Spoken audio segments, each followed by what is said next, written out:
Veamos el video. Charles Manson, para los que no saben, es un asesino en serie que tuvo una especie de secta que se llamaba La Familia.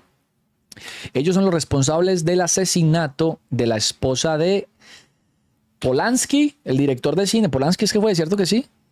De Polanski. La vieja estaba embarazada y estas personas, básicamente por orden de Charles Manson, ingresaron a la casa de Polanski y la asesinaron a Roman Polanski, quizás. Entonces, y es buenísimo. El man ya está muerto, ¿no? El man era un loquito, pero tenía mucho poder de convencimiento. Veamos ese video, que además Lord Dragoon es... Ese man es buenísimo, huevón. Los videos de ese tipo son una chimba. Ese man... De los mejores, de las mejores cositas que se encuentran en YouTube, ¿no? ¿O qué? Ted Bundy. Ted Bundy era el asesino en serie papacito, que todas las viejas, increíble, ¿no? Un montón de viejas con hibristofilia, papi, tragadísimas de ese hijo. Increíble, ¿no? El oscuro origen de Charles Manson y su secta, La Familia de Charles Manson, que por cierto, había una de esas viejas, huevón, de la secta de él. Uf, re mamacita esa vieja, huevón. Y con esa cara así como toda como de, te va a... Uy, no. ¿Y saben cuál? Ahorita buscamos las fotos, aunque creo que igual no van a mostrar las fotos aquí. Estas imágenes que veis Miren, aquí... muchachos, vamos a ver entonces a continuación el videito de Lord. Voy a poner la cámara mía por acá. ¡Listo! Vamos a comer, mi papacho. Lord. Lord es el que lo dice. Que las personas son capaces de volársele al FBI y a la CIA, pero no son capaces de volársele a Hacienda. Papi, es que yo les he dicho a ustedes, el peor crimen para un Estado es la evasión de impuestos. Eso que asesino en serie, que terrorista. No. El peor crimen para un Estado, huevón, para un país, es la evasión fiscal. Son imágenes... La plata, la grasa, ¿sí sabe? Reales del día que conmocionó a todo Estados Unidos. Un atroz crimen, entre cuyas víctimas se encontraba una embarazada Sharon Tate, se acababa de cometer por un siniestro grupo de hippies. Niño, van a ver todas bonitas, huevón, y trabajando para ese loco y hermano. Vea, mera mamacita esta niña, mera bonita. Estas dos no son especialmente bonitas, pero bien. Bonitas. Esta sí no, esta sí. Voy a quitar la cámara, me da un momentico ahí. Esa sí, pues no tanto, no. Casi tiene más bien como carita de redneck, más o menos. Hippies. En ese momento no se sabía, pero se trataba de la familia Manson. Charles Manson fue uno de los criminales más conocidos de la historia. Un hombre extremadamente carismático, líder de una secta inteligente. Sí, es que esa vieja tiene más bigote que yo, mano, y a mí las mujeres con bigote no me gustan. Van a tener que perdonarme. Y perturbado. Pero ¿cuál fue su origen? ¿Cómo se convirtió en el manipulador despiadado que llevó a sus seguidores a cometer crímenes atroces? En este vídeo conoceremos su historia desde cómo nació como hijo de una madre adolescente hasta los abusos que sufrió y cometió en diferentes reformatorios y cómo aprendió de los mejores manipuladores de la época. Esta es la historia de Charles Manson. Charles Manson nació en 1934 en Cincinnati, Ohio. Su madre era Ada Catherine Maddox, una adolescente originaria de Ashland, Kentucky. La abuela era una tal Nancy, una fanática religiosa que pensaba que había que acatar los mandamientos de la Biblia literalmente. Todo lo contrario que su hija. Al parecer, debió haber sido un ambiente muy restrictivo para Ada, porque cada vez que podía se escapaba y salía de noche. Era la década de los 30, los tiempos de la Gran Depresión. En una de esas salidas conoció a Colonel Walker Henderson, que de coronel solo tenía el primer nombre. Cuando ella le contó que estaba Esto de la depresión es de la depresión económica, ¿cierto? Embarazada, Colonel... Donde la gente se... Estados Unidos, que creo que hubo como 2 o 3 más o menos. Se fue. Sí, la última fue la de la burbuja inmobiliaria. ¿O me equivoco? Por tabaco. Ada se casó entonces con William Manson, quien le dio el apellido a Charles Miles Manson. Era el 12 de noviembre de 1934 y Ada Catherine Maddox tenía 16 años. Gracias, Colwell, mi amor. Charlie era su primer hijo. Ada no fue una madre muy presente, ya que se metía en líos y hasta terminó en la cárcel por robar un coche. William Manson tampoco es que fuera el padre del año, ya que se divorció de ella y Charlie tuvo que criarse con su abuela y sus tíos. Pero cuando creció, enseguida empezó a actuar como su madre, a robar coches y a atracar tiendas en su adolescencia, lo que le terminaría por meter en distintos reformatorios. Esta foto de Manson es de entonces y o sea, de manera colombiano, pues básicamente distinta a la que conocemos ahora. Manson tenía 14 años y ya iba de internado en internado. Mientras intentaba robar en una tienda, la policía lo cogió y lo mandó al reformatorio que tenía peor fama en Indiana, la Boys School de Plainfield. El reformatorio de Plainfield era un sitio donde la brutalidad estaba mucho más normalizada que en los sitios en los que había estado antes. Los empleados solían castigar a todos, pero en especial a los más jóvenes como Charles Manson. Los profesores renunciaban constantemente por los abusos de los estudiantes, mientras que los muchachos luchaban por sobrevivir. Los mayores solían abusar física y sexualmente de los menores, y en general eran mucho más malvados y astutos que Manson. Manson descubrió en Plainfield el Insane Game, que literalmente significa juego del desquiciado, y consistía en hacer muecas y ruidos para que los demás pensaran que estaba loco y lo dejaran en paz. Ya sabéis, fingía que estaba loco. En 1951 logró escapar junto con otros compañeros. El objetivo era llegar a California, pero finalmente los atraparon en un coche robado a unas 8 horas de Los Ángeles. Como había cruzado varios estados en coche, lo enviaron a Washington para ser procesado por una corte federal. Mientras estaba en un reformatorio de esa ciudad, le hicieron un test de cociente intelectual en el que obtuvo una puntuación de 109. En ese entonces la media era de 100 puntos. Teniendo en cuenta que el chaval tenía graves problemas para leer y escribir y que apenas había recibido educación, hay que admitir que era inteligente. No era un genio ni nada por el estilo, pero sí que estaba por encima de la media. De ahí lo enviaron a otro reformatorio en Virginia. Estaba previsto que saliera en libertad condicional cuando tenía 15 años, pero poco antes de soltarlo, lo encontraron violando a otro recluso y lo mandaron a otro reformatorio de máxima seguridad en Chillicothe, Ohio. Esto de violar a otros reclusos era algo común en los reformatorios. El propio Manson admitió que fue violado por otros reclusos y que el propio personal de los correccionales estimulaba estos actos. Estas experiencias marcarían en parte la... Uy, qué gonorrea, huevón. Y eso lo han demandado tanto, parce. Manera en la que Manson vería el sexo unas décadas después en Los Ángeles. Pues me refiero a que las autoridades de esos lugares o instituciones permiten o incentivan a que se lleven a cabo ese tipo de actos. Así como se van a reformar, exacto. No, pues mera chimba reformatorio, van a salir es peor de allá, hombre. Charles Manson ya había estado 7 años de correccional en correccional y había cometido muchos delitos, pero aún faltaban los peores crímenes. Antes de continuar, en este vídeo hemos intentado destacar las partes más importantes e interesantes de la historia de Charles Manson. Por supuesto, no es toda su biografía, porque eso dura ni más ni menos que 17 horas y 22 minutos en un pedazo de formato audiolibro que puedes encontrar en Nextory. Ya sabéis que un audiolibro es como un podcast, pero con gente pensando antes de hablar. Y Nextory es una de las...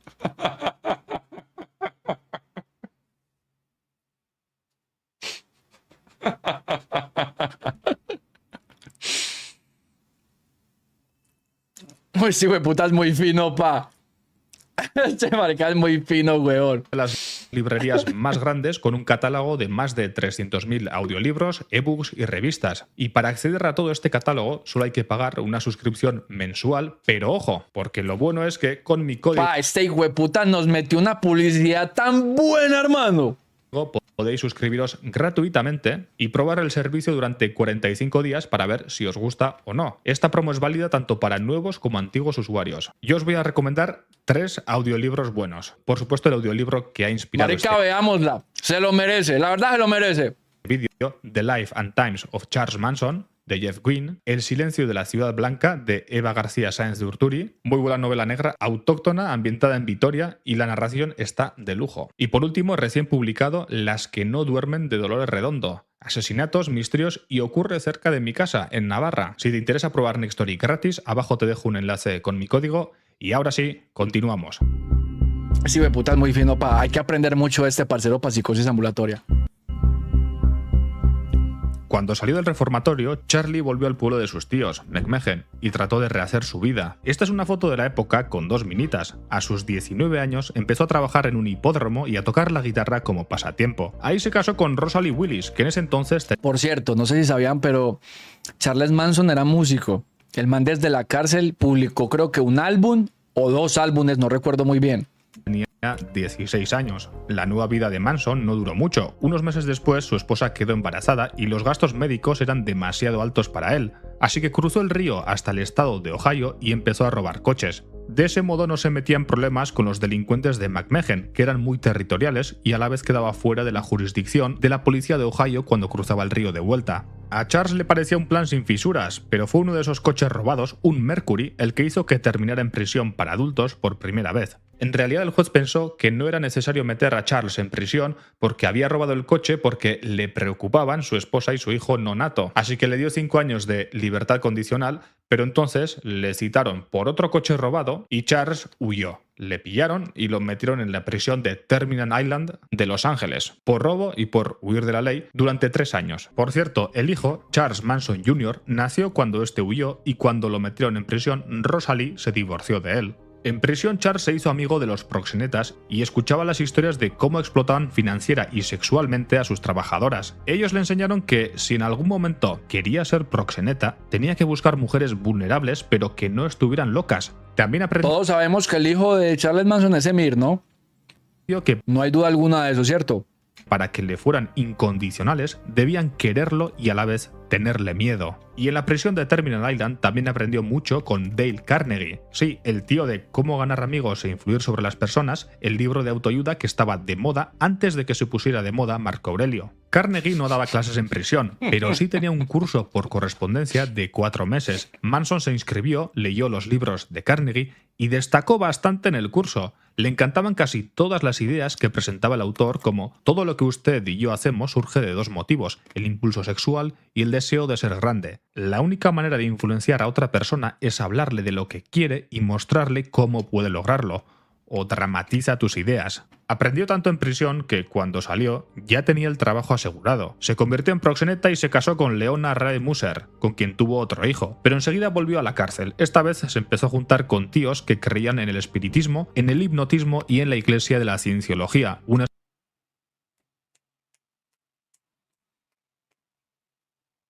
Sí conocen la cienciología, ¿no? Personajes como Brad Pitt hacen parte de esa iglesia.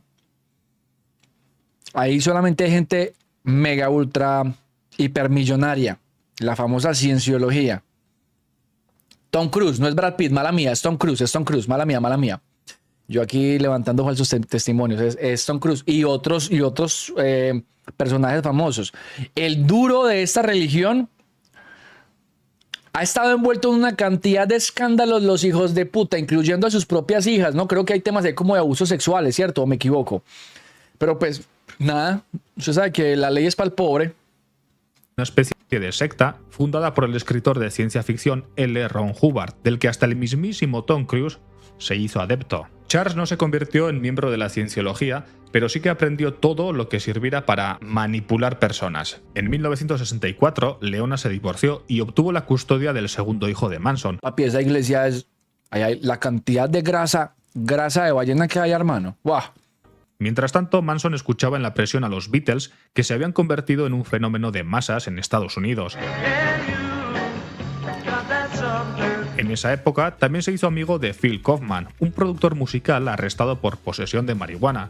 Como a ambos les gustaba la música, Kaufman le dio el nombre de otro productor y le dijo que unos meses después de que saliera de prisión lo visitara para grabar una demo. Cuando Manson salió de la cárcel, a sus 32 años, se fue a vivir a la ciudad universitaria de Berkeley, frente a la bahía de San Francisco. California era entonces el paraíso de los hippies, del LSD y de la libertad sexual. El Charles Manson, que había aprendido a manipular personas con Dale Carnegie y la cienciología, el que era fanático de los Beatles y un músico potencial, no sabía entonces que estaba a punto de crear una de las sectas más brutales que conocería el mundo.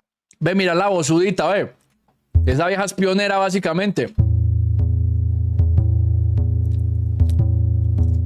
En Berkeley tuvo de nuevo la idea de trabajar como proxeneta, pero en un campus en medio de la revolución sexual donde el sexo era gratis, ser proxeneta no era el mejor de los negocios, así que empezó a tocar la guitarra y mendigar, hasta que conoció a Mary Branner, una mujer de Wisconsin que trabajaba en la biblioteca de la universidad. Ella lo dejó dormir en su apartamento y a la semana se hicieron amantes. Charles se iba a tocar la guitarra en Haight-Ashbury, un barrio hippie de San Francisco que había puesto de moda entre los bohemios y alternativos el uso recreativo del LSD. Él lo probó por primera vez y probablemente anduvo colocado muchas veces. En San Francisco, Charles Manson terminó de comprender que lo de ser proxeneta estaba pasado de moda. Muchos hombres hippies eran gurús que practicaban el amor libre, escuchaban a los Beatles y mandaban a las mujeres a buscar la comida que desechan los supermercados. Convertirse en ese tipo de gurú era el nuevo propósito de su vida. Podía usar todo lo que había aprendido con los proxenetas, con los libros de Dale Carnegie y con la cienciología para manipular a las personas y que hicieran lo que él quisiera. Antes manipulaba sin un objetivo y sin una teoría, pero ahora era un profesional de la manipulación. También usaba la guitarra para tocar algunas canciones que hablaran de amor y paz. Su principal objetivo a partir de entonces eran las mujeres vulnerables siempre y cuando no estuvieran completamente locas, como le habían enseñado los proxenetas. Pronto se dio cuenta de que seguir en San Francisco... Y qué gonorrea. Que de hecho las sectas están repletos de personas vulnerables, no solo de mujeres. Sin embargo, yo una vez les conté a ustedes que una de esas técnicas de psicología oscura y que no sé qué hijo de putas para el tema de la conquista es precisamente aprovecharse, que me parece deplorable, de las mujeres vulnerables o de una persona vulnerable, ¿no?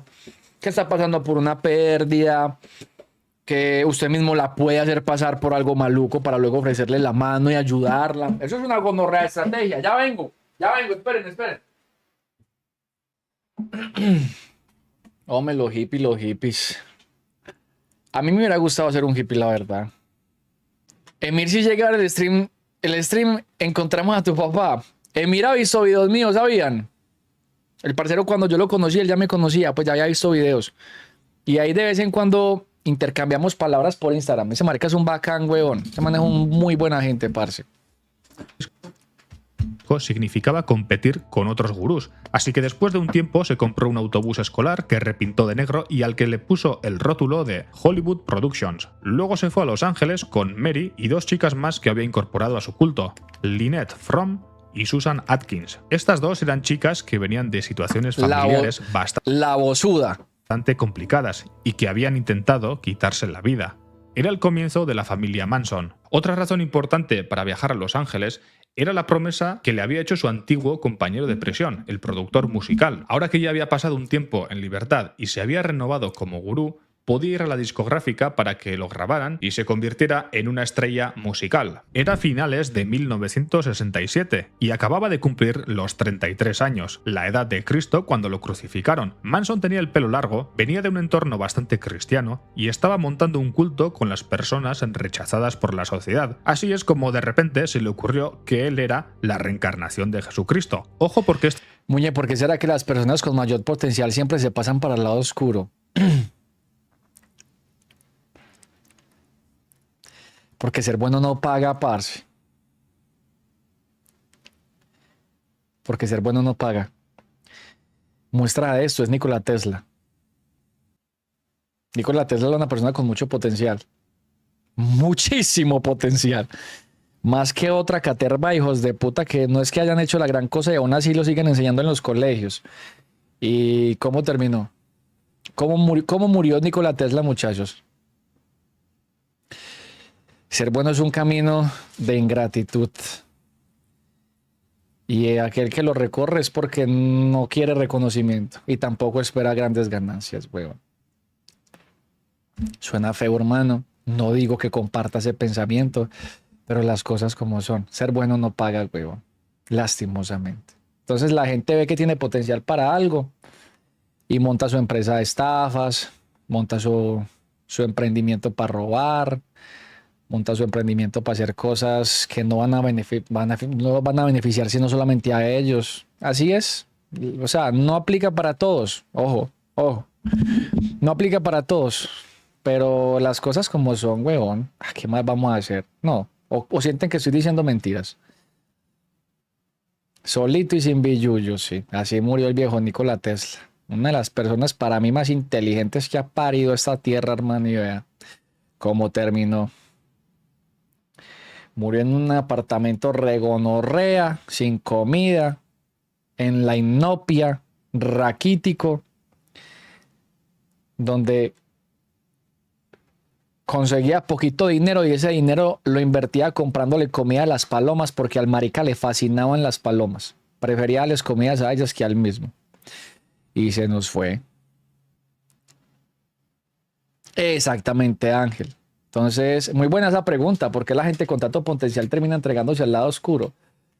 Porque ser bueno no paga, lastimosamente. La gente que elige el camino de la bondad y el camino correcto, papi, es gente que le importa un culo la plata, la fama y todas esas huevonadas que yo lo hago es por mi propia satisfacción, porque pues lo quiero hacer, quiero ayudar.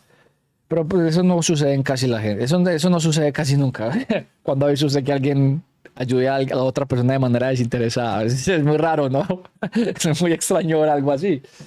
Los hay, ¿no? Los hay, obviamente que sí. Obviamente que sí. Bueno.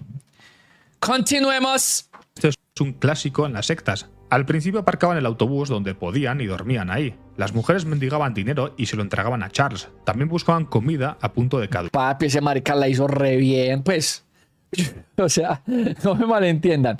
Yo no lo haría, pero ese marica la supo hacer. Aprendía, el pelado era inteligente. No se puede negar, ¿no? Que haya sido un hijo de puta loco no le quita que haya sido más muy inteligente. Que desechaban los supermercados. Luego se mudaron a Rancho Span, un antiguo set de películas del viejo oeste que se había convertido en una atracción turística bastante decadente. Su dueño era George Span, un anciano de casi 80 años que los dejó vivir ahí a cambio de servicios sexuales de las mujeres de la familia. Como Manson decía que los vínculos de pareja eran algo que había que combatir y las mujeres hacían todo lo que les ordenaba, seguían las órdenes de Manson incluso cuando se trataba de hacer esas cosas. Además de pagar su estadía, a veces también pagaban así a los camellos que les traían drogas como marihuana, benzedrina, hongos alucinógenos y por supuesto LSD. Recién llegados a Los Ángeles, la familia fue a la sede de Universal a ver a Gary Stromberg, el cazatalentos que le había recomendado Phil Kaufman. Stromberg reservó un estudio para grabar durante 3 horas, pero fue un desastre total. Manson no se había preparado lo suficiente y las canciones que grabaron no les gustaron a nadie en el estudio, y no vieron cómo eso podía ser mínimamente comercial. Vamos, que les pareció que Manson no tenía talento. Podemos escuchar ese álbum actualmente porque fue lanzado después de los hechos. Así es como sonaba Charles Manson. Stromberg le dijo no sonaba tan feo. Fácilmente podría ser una canción de Fate. A Manson, un poco por lástima y un poco por sacárselo de encima, que podían grabar en otra ocasión. Manson dijo que no, que él no trabajaba así. Stromberg también le dijo que podían grabar un documental de la familia en el que Manson aparecería retratado como un Jesucristo del siglo XX. El documental no se llegó a grabar y puede que este rechazo fuera un momento clave en la vida de Manson. Si bien Charlie no estaba destinado a ser un músico famoso, desde luego estaba a punto de saltar a la fama, pero por otras razones. Si los Beatles eran la banda inglesa más famosa de entonces, la banda estadounidense más popular... ¿Estos qué son? Estos son los de...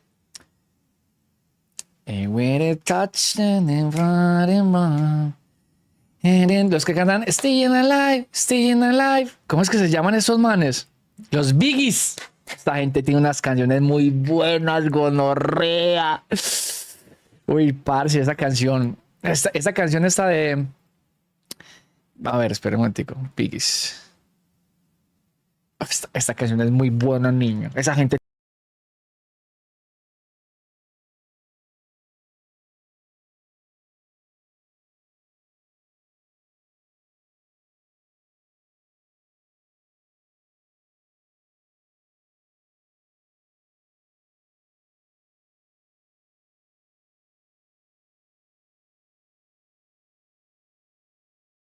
¡Papi!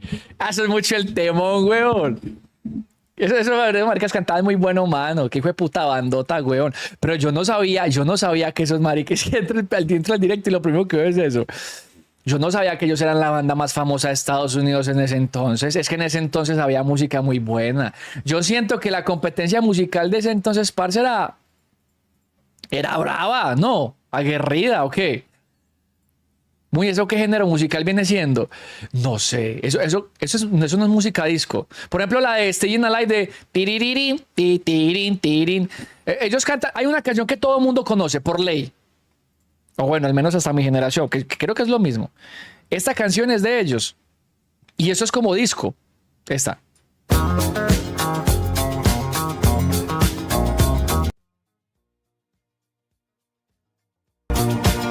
¿Sí saben cuál es?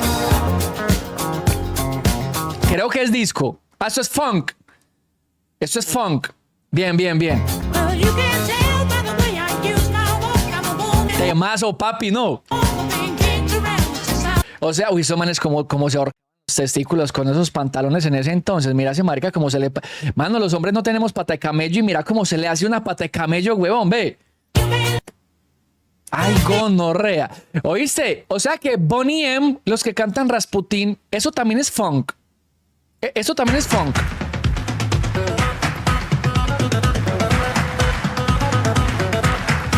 Es que por eso los agudos. Con eso es que hacemos RCP los médicos. Tengo una anécdota charra con esa canción mientras se hacía un masaje cardíaco con man. Isabela, contanos por favor. Esa banda inspiró las pandillas de finales de los 70 y los 80 en Bogotá. Los Biggies de Unicentro. Hay un libro y todo.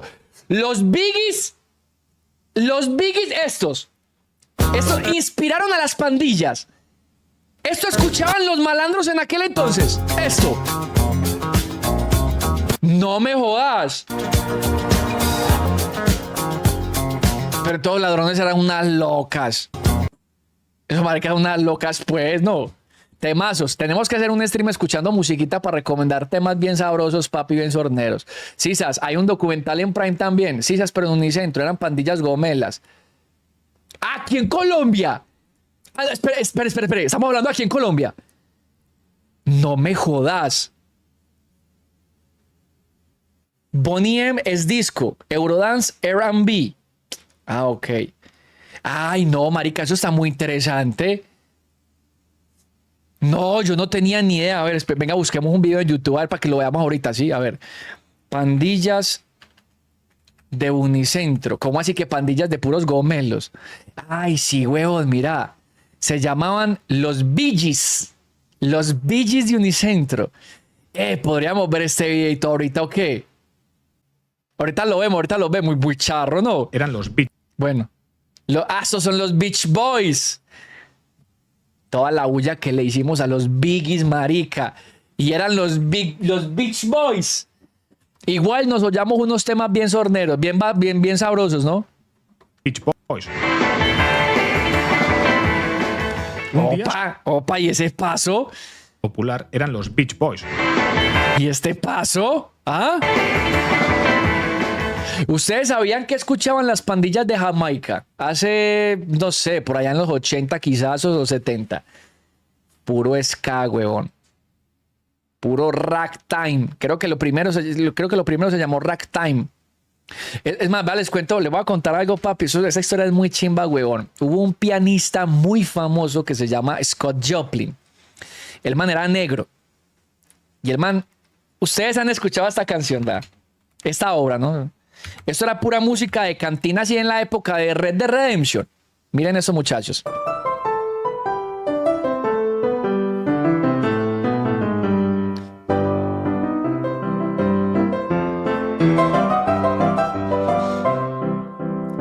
¿La han escuchado? Este género se llama Two Times. Sí, así se llama, Two Times. Y es básicamente el precursor o el padre del ska. Así tal cual, del ska. Del ska que bailábamos, ¿sí sabe? Luego de esto vino algo que se llamaba ragtime. Y el ragtime, se los voy a poner, ragtime, era lo que escuchaban. No. Esto es el ragtime, mala mía. Lo que tocaba era al revés. Lo que tocaba Scott Joplin era ragtime. ¿Sí? Ese género que acaban de escuchar esto. Eso es el ragtime. Luego de esto viene algo que llamaba two times o two tones, no recuerdo muy bien. Eso. Hey you, watch this. Rhythm come. ¿Le encuentra cierto parecido al ska o no? Aunque eso es puro escasito. Bueno, vino algo que llamaba Two Tone y luego algo que llamaba también Rocksteady, que era esto. Pero busquemos Rocksteady. Que es como un ska, pero más relajadito, En Jamaica, los pandilleros escuchaban esta música, weón. Esto era música de malandros y los papás no le dejaban escuchar Rocksteady a los niños para que no se volvieran delincuentes. Y aquí vienen los Rude Boys. Rude Boys.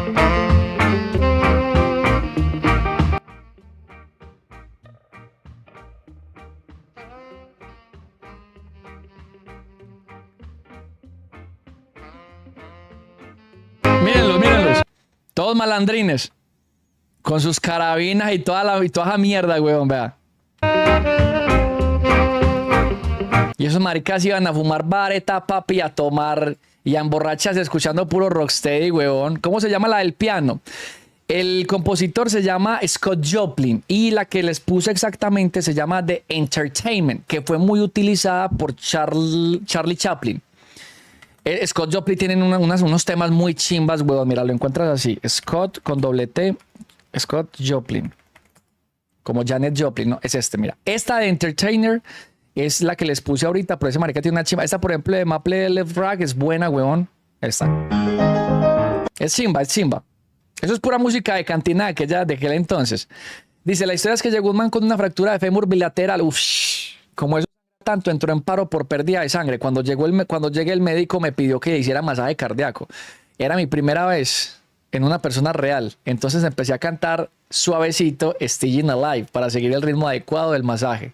Se suponía que era en mi mente. O sea, el man estaba inconsciente por la pérdida de sangre. Y el doctor le dijo, Isabela, hágale masaje cardíaco a ese paciente, por favor. Y usted empezó, staying alive, staying alive. Así.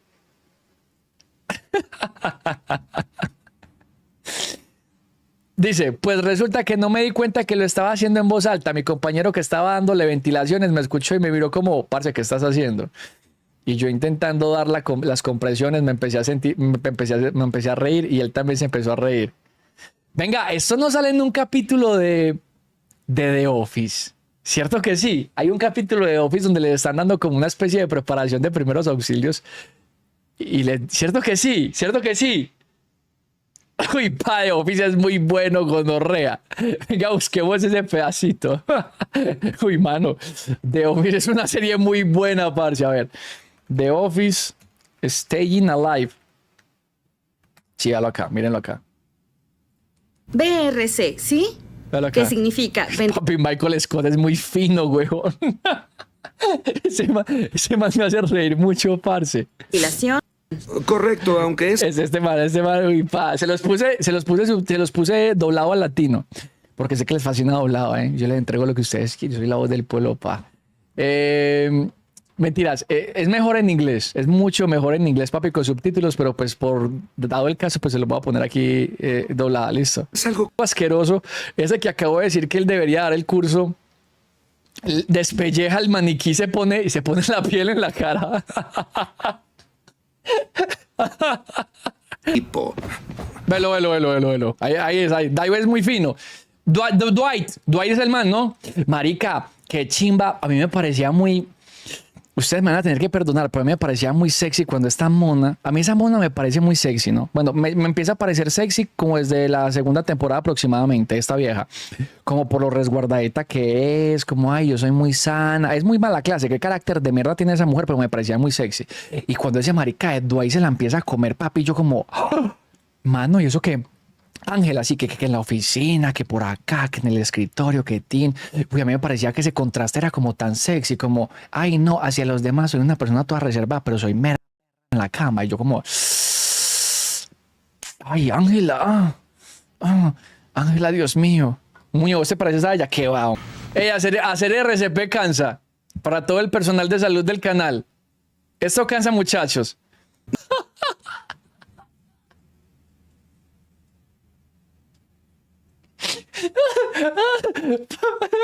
Ey, ese marica tiene un punto. A lo bien, ¿no? Ese marica se tiene un facto. Es un facto re duro. Muchachos. Ey, muchachos, Kevin en la vida real es especial. Ese marica tiene algún problema motriz, cognitivo o algo así. O ese man, porque si no, ese man es muy buen actor, mano. Ese marica es muy buen actor, weón. Yo llegué a pensar que ese parcero sí era mal, pues que ese marica sí estaba mal de la cabeza. Uy, Caleto, dice Caleto que es que definitivamente el Muñe tiene un humor muy dañado. Uy, parce, para mí, pues no sé, eso es subjetivo, ¿sí o qué? Pero para mí eso es un humor muy fino. Eso es humor fino, weón. Probablemente el que tiene el humor dañado por las redes sociales y las canciones de Fate seas tú.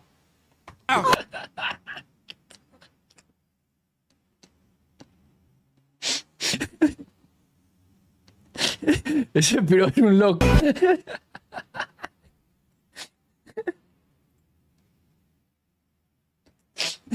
Marica, yo no me terminé de ver la serie, huevón. Me la voy a terminar.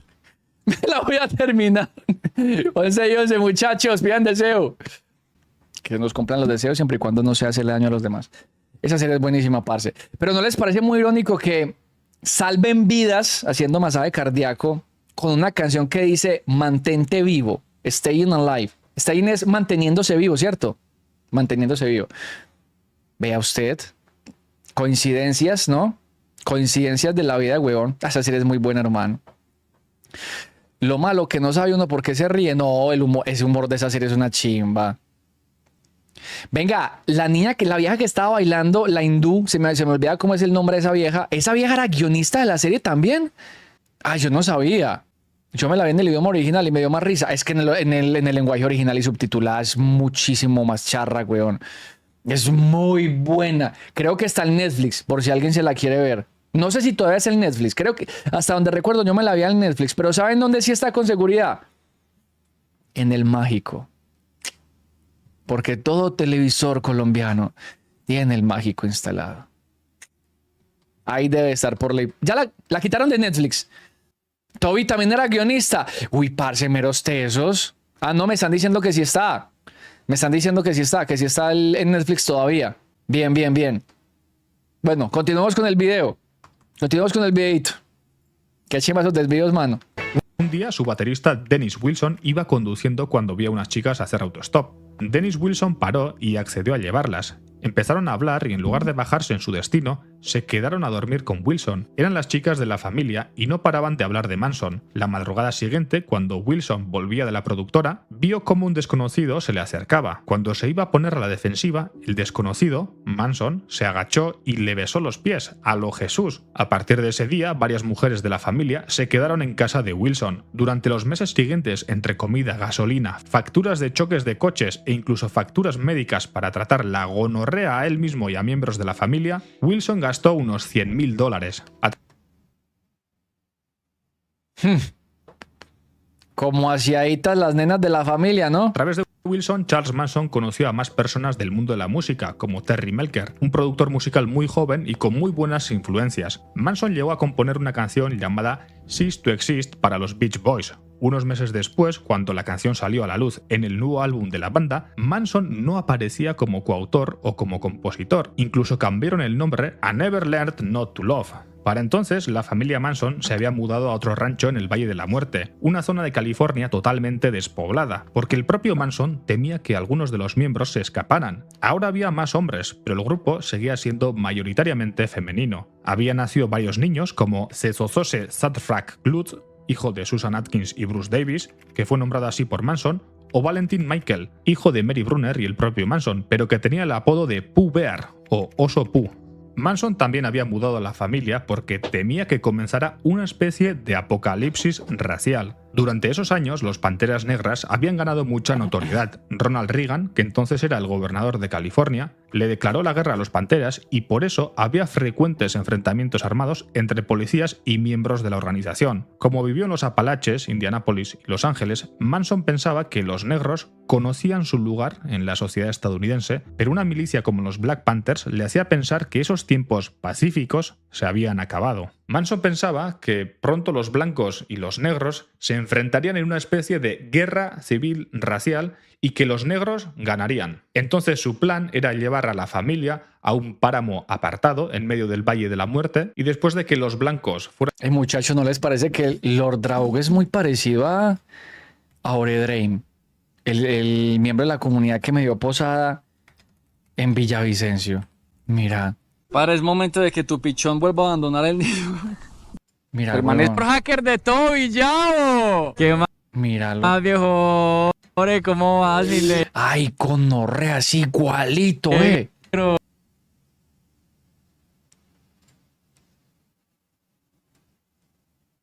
¡Ay, es el mismo! Con las gafitas y todo, ve. ¿Cómo así? O sea, que yo me quedé en la casa de Lord Draug de Villavicencio. Ah, no parece. Velo ahí, velo ahí. Ay, mano, es idéntico, weón, ve.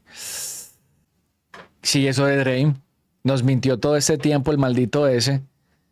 esclavizados o exterminados, la sociedad de los negros fracasaría. Y justo ahí, los miembros de la familia saldrían a repoblar el mundo. Si suena Oiga, ese marica estaba muy loco.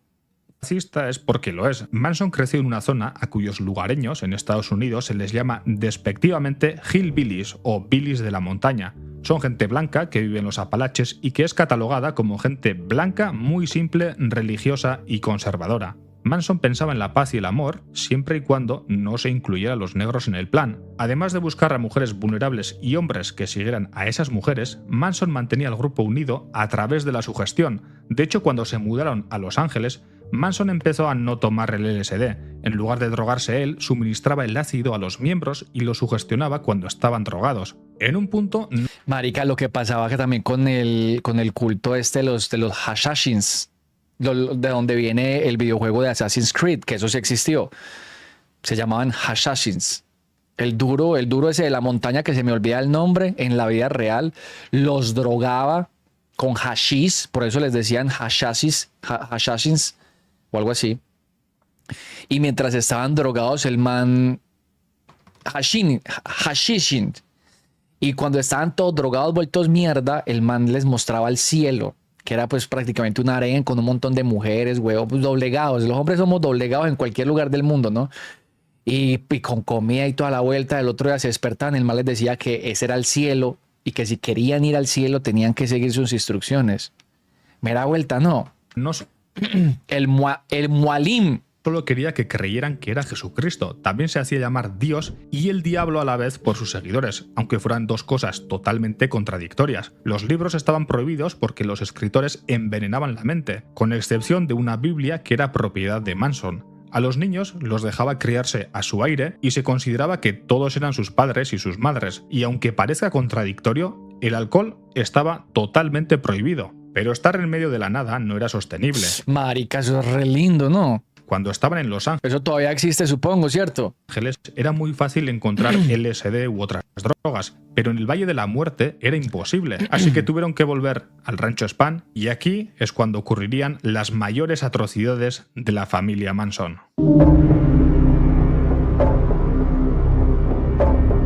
A finales del 68, los Beatles lanzaron el álbum The Beatles, que también es conocido como el álbum blanco. Esto coincidió con la vuelta de la familia a Los Ángeles. Después de escuchar el álbum, Manson creyó que era un mensaje que Dios le mandaba para que actuara. Tenía que acelerar la guerra entre blancos y negros. Helter Skelter es el título de una de las canciones del álbum y se puede traducir como descontrol o desastre. Esa es la explicación más corta. En realidad, un Helter Skelter es una especie de tobogán que tenían los parques infantiles británicos. En las calles de Inglaterra, la gente también usaba la palabra Helter Skelter para referirse a un pifostio. Era una canción compuesta por McCartney para responder a las críticas que decían que la banda solo cantaba baladas. Charles Manson le preguntó a los miembros de la familia qué opinaban de la canción y luego la interpretó como él quiso. En julio del 69, Manson le disparó a un tal Bernard Crowe, un camello vinculado a la mafia negra de Los Ángeles. Al parecer, un miembro de la familia le debía dinero, y cuando Manson fue a su apartamento a solucionarlo, no se le ocurrió otra cosa que meterle un tiro, aunque Manson creyó Bueno, pues,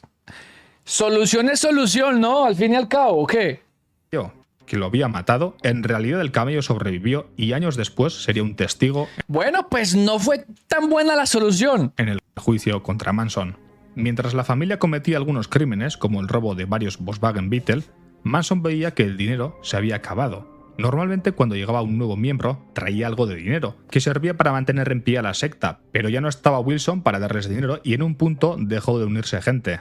Estaban en bancarrota. Por más que mendigaran y que buscaran comida a punto de pudrirse, el dinero siempre era necesario. A finales de julio, Manson le ordenó a varios miembros de la familia que convencieran al profesor universitario Gary Allen Hinman de unirse a la banda. Era un músico que ya se había hecho amigo y conocido de la familia. Manson pensaba que Hinman era rico y había heredado $20,000. Pensó que cuando Hinman se uniera, los problemas económicos se acabarían. Pero Hinman no tenía dinero, así que lo tuvieron secuestrado en su propia casa durante 2 días. Los secuestradores le pidieron $1,000, pero Hinman no tenía nada. Decía que estaba tan quebrado como ellos. Cuando llegó Manson, le cortó una oreja con una espada. Horas después lo apuñalaron e intentaron dejar pistas falsas para que la policía pensara que habían sido los Panteras Negras. Durante las últimas semanas, Manson había tratado de visitar a Terry Melcher, quien pensaba que era el culpable de que no fuera mencionado como compositor de la canción de los Beach Boys. Melcher le debía una explicación. Fue hasta el 10.050 de la calle Cielo Drive en Beverly Hills, pero no encontró al productor.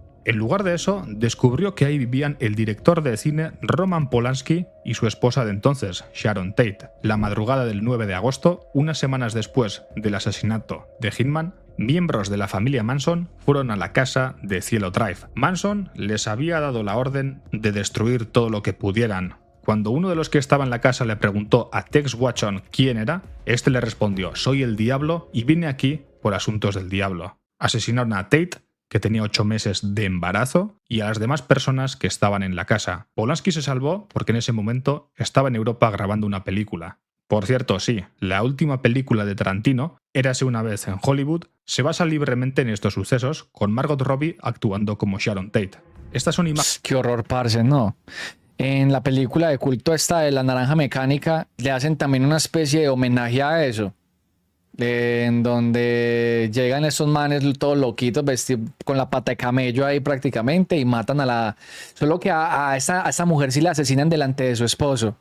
Imágenes reales de después de los hechos. Con el asesinato de famosos, la opinión pública de todo Estados Unidos se dirigió a Los Ángeles. Estaban en el radar. El caso fue escalofriante, entre otras cosas, porque habían utilizado la sangre de Sharon Tate para escribir la palabra pig en una puerta. Es decir, acabaron con la vida de una mujer embarazada de 8 meses y por supuesto del bebé que crecía dentro, y se pusieron a hacer pintadas con la sangre en las paredes. Horas después, los asesinos de Tate fueron a la casa del empresario de supermercados Leno LaBianca. Manson también se unió, pero se fue a una fiesta antes de que asesinaran a Leno y a su esposa.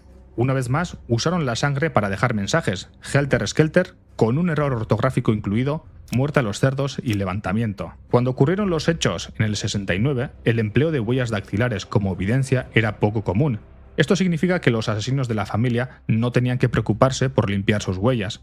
Aunque los medios de comunicación sostenían que probablemente los asesinatos en casa de Sharon Tate y de la familia LaBianca habían sido realizados por la misma persona, no había manera de vincular a la familia con los asesinatos. Mientras los detectives investigaban, la policía se acercó a Rancho Span y se llevó presos a los miembros de la familia. Pero ojo que no los arrestaron por los asesinatos, sino por robar varios Volkswagen Beetle. Pero tras varias semanas de arresto, Susan Atkins empezó a confesar la clase de cosas que ocurrían en el rancho y la clase de cosas que hacía la familia. Los detectives empezaron a atar cabos y enseguida descubrieron que los responsables de los asesinatos eran la familia Manson. Para finales del 69, la familia estaba totalmente desarticulada. A partir de ahí comenzó todo un proceso de audiencia. Marica, esa gente tenía que estar muy loca, ¿no?